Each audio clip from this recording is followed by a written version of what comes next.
Continue the fantasy football marathon started last night on ESPN. Look at this, over 1 million people signing up right now. It's still going. I mean, that's active. That could be you right there. 90. Oh, whoa, we just had a big jump. All right, I'm not going to try to count the numbers. We don't do math here. Yeah, we do football. I really do not do math. Download the ESPN Fantasy app or sign up at ESPN.com/FFL. All right, Field is joining us now. Let's go through your top 5 players for PPR leagues this season. Give it to us. Yeah, Laura, the number one question I get asked during the offseason is, who would you take if you had the number 1 pick in a draft? I'm going to give you the 5 guys that I would consider to some degree too much more so than the rest. Number 5 is Gibbs, Lions running back, who, if David Montgomery wasn't on the field, I would tell you Gibbs is the most valuable player in fantasy. He had 20 touchdowns last season. We talk about players that can do damage in the passing game as a running back. He might be the most versatile pass-catching running back in the entire league, and I swear he plays the game at a different speed than the rest of the NFL. This guy is a very special player.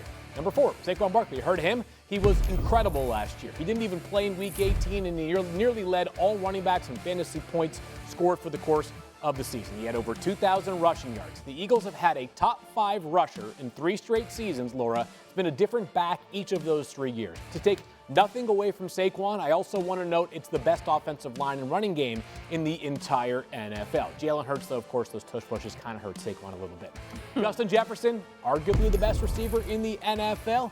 Hasn't practiced much during training camp because of this hamstring injury. One that we've learned about Justin Jefferson, doesn't matter who's throwing the football. This guy's gotten it done with, of course, Kirk Cousins, last year Sam Darnold. The year prior to that, a bunch of different quarterbacks. He's a very, very good bet for close to 100 catches, maybe pushing 1,500 receiving yards and 10 receiving touchdowns. One of the best non-quarterbacks in the entire league. Here are the 2 guys that matter the most at number 1. Bijan Robinson, who, of course, last year was just remarkable for the Falcons, his second season. He's the best bet of any running back to stay healthy, be top 5 in total opportunities, be a big factor in the passing game. He had 61 catches last year, and over his last 12 games, in 10 of them, he had 20 or more fantasy points. Huge upside for Bijan.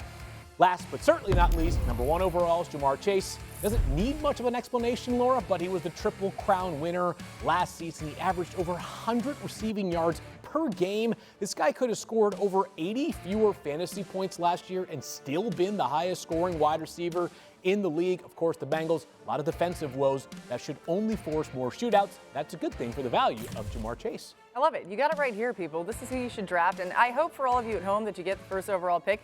There's somebody on our set that just found out they got the 13th overall pick, and that person's trying to figure out what he's going to do with it, but he already has a plan. Anyway, maybe America Adam. Can guess who it is. Exactly. It might be Adam. Oh, Adam. He's got a plan, though. You want to pick one so bad. Agonizing over it. All right, and we'll see more of you on the Fantasy Marathon. I'll be there. It's still ongoing. And in this show that. as well. Oh, look at this. Our fantasy football marathon rolling on. That's a real thing that's just floating in the sky outside of our studio here, and it's documenting how many people are signing up. Over 1 million, as you can see, drafting teams. You need to get in on it, okay? Get in on the fun. Download the ESPN Fantasy app or sign up at ESPN.com/FFL.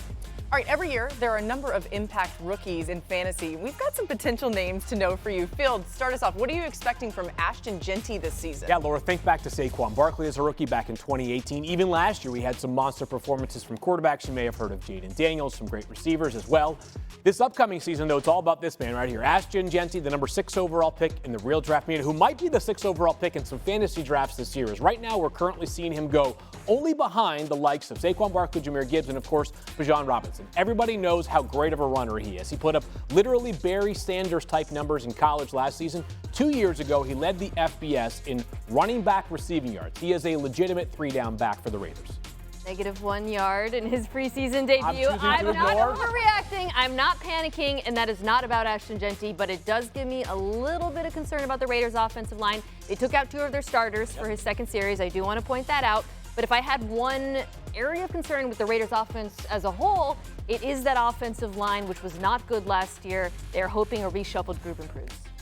All right, the next rookie we're watching, Travion Henderson. Field, what's the outlook for him? He's explosive, Laura. We saw it on the very first play of Patriots preseason. He took a 100-yard kickoff return back for a touchdown. He was the lightning to Quinshon Judkins Thunder at Ohio State last year. He was at Ohio State for 4 seasons. We know he's a good player, Dan, but he was at his best when he was sharing time with the guy who could kind of bring the power between the tackles. This guy out in space, this guy as a receiver in the passing game is going to be a real weapon for an offense that was dead last season in explosive plays, Dan. I think it's a matter of time before he becomes the Patriots leader in running back touches weekly. Yeah, it's Montgomery and Gibbs in Detroit. Yep. Maybe it's a little bit of Dillon and Aaron Jones in Green Bay from years ago because Ramondre Stevenson is still there. Yep. Good back.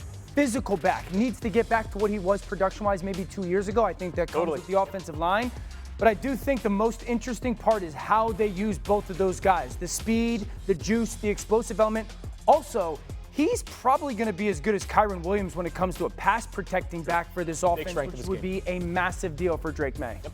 Finally, the Chargers drafted Omarion Hampton. Field, we know Jim Harbaugh loves to run it. What does that mean for Hampton? This guy should be very, very busy this year, Laura. Now, the offensive line has already been banged up with the loss of Rashawn Slater, but this past couple of seasons at North Carolina, back-to-back years with 1,500-plus total yards for Omarion Hampton, 6'2", 221 pounds with a 4.45 40. He is a physical freak. That much is for sure. To me, the floor is pretty obvious. He's going to be a very busy man, even if Najee Harris is back on the field, because he's a 22nd pick. He's a better player than Najee. The question is the ceiling. Are they going to unlock him enough as a receiver, which hasn't traditionally been a staple of a Greg Roman-led offense, to unlock a top 8 or 10 back?